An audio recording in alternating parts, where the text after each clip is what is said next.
It's almost time to gather our friends and families and give thanks. Thanksgiving holiday next week, so our favorite hostess with the mostest is back to share some quick and easy recipes for the holiday. Abby, thanks for being here. Yeah, so we've got a little bit of everything here. We've got a couple of appetizers, a little twist with some sweet potatoes instead of your traditional sweet potato casserole with the caramelized pecans on top.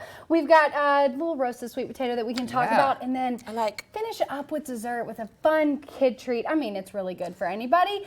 Some little. They look so cute. Turkeys. Little They turkeys. look so cute. Yeah. Okay, let's start with savory. Okay. I mean, I would say let's start with the cookies, but I'm patient, Abby. I'm patient. Okay, well, let's start with these spinach artichoke bites. Okay.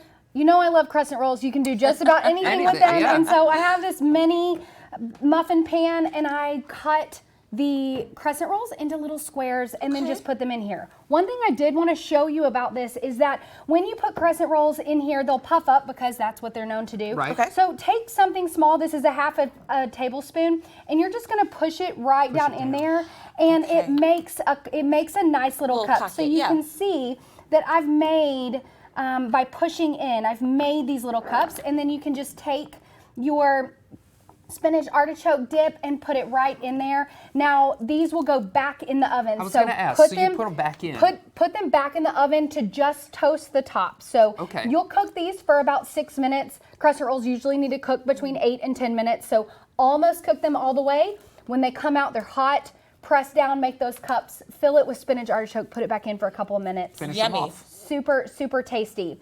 Okay. Let's go to this goat cheese. Okay. Goat cheese is pretty polarizing. A lot of people on Instagram are like, I don't know if I like goat cheese. I have friends that don't like it. Well, goat cheese with cream cheese is always the best way to go. Okay. So this goat cheese has cream cheese in it. The recipe is over on the tabletopaffair.com. And I have topped it with brown sugar glazed bacon and dates. And it's so good. Serve it with a little bruschetta, and it is the perfect little appetizer. I really think it makes a difference with the goat cheese. It kind of takes some of the tanginess away that might be polarizing for some people, and it's so good. Right? I can't even talk. It's so good. Delicious. Let's go to the sweet potatoes. Now, this is probably my favorite Thanksgiving dish. This has been on the blog for years. It is a favorite. These are just roasted sweet potatoes. So I cut a sweet potato into 8 or 10 little slices. I roasted them for about 45 minutes on 425, 450, just to make sure that they were nice and soft. And then I topped them with a balsamic vinegar maple syrup glaze. So that's a 1-to-1 ratio, balsamic vinegar, maple syrup. However, if you like more maple syrup, add more maple syrup. Sure. It's not a big deal. And then top it with pomegranate seeds, goat cheese, and pumpkin seeds. Okay. Super, super tasty. I've got a fork for you. Abby, I'm seeing a trend here with the goat cheese. You're a fan. Is this what you just talked about? I am. It is. Yeah. That is the glaze. Balsamic vinegar that's the glaze. Yeah. Okay. Oh yeah. So if you wanted to top it off a little bit more, Should I drizzle some on there? Drizzle some on there. I'm not mad at that. Ooh. Okay. What do you think? Versus the sweet potato casserole that comes with the praline, pecans, and all of that. Now it's a I love little bit that different. I know. I'm gonna go in. Yeah, go in.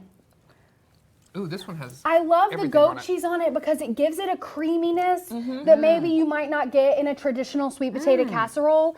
Makes it really, really good. Sure. Again, you know, you can eat this the next day. It's great for leftovers. Sweet potatoes are always a hit in my house. That's really good. This is good. Question. How long do you roast those sweet potatoes for? So I roasted mine for about 45 minutes. Okay. So they were in there. I just kept watching them and poking at them, making sure that, you know, I want to get them tender. I want to get them pretty soft.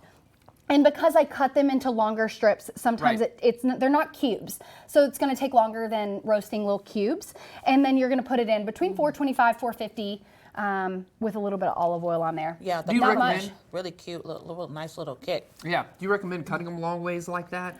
You know what? I like doing this just for presentation. Gives it a little bit different feel. If you wanted to use the cubed or the diced sweet potatoes, you could absolutely do that with this and make the exact same recipe, just with a little less prep. Yeah. Okay. Put those cubes in your air fryer and it'll take care of it in 20 minutes, right? Yeah. Okay, let's talk about these turkey cookies. Yay! Okay, these turkey cookies, I've been making them for a long time with my family. This is what we do as a family. We sit the kids down at a table. We let them unwrap all of the Hershey Kisses. We let so you put them to work. Yeah, we put them to work, and we let them make our dessert for us for Thanksgiving. You use an Oreo, a fudge stripe cookie, a Hershey Kiss, and a little candy corn.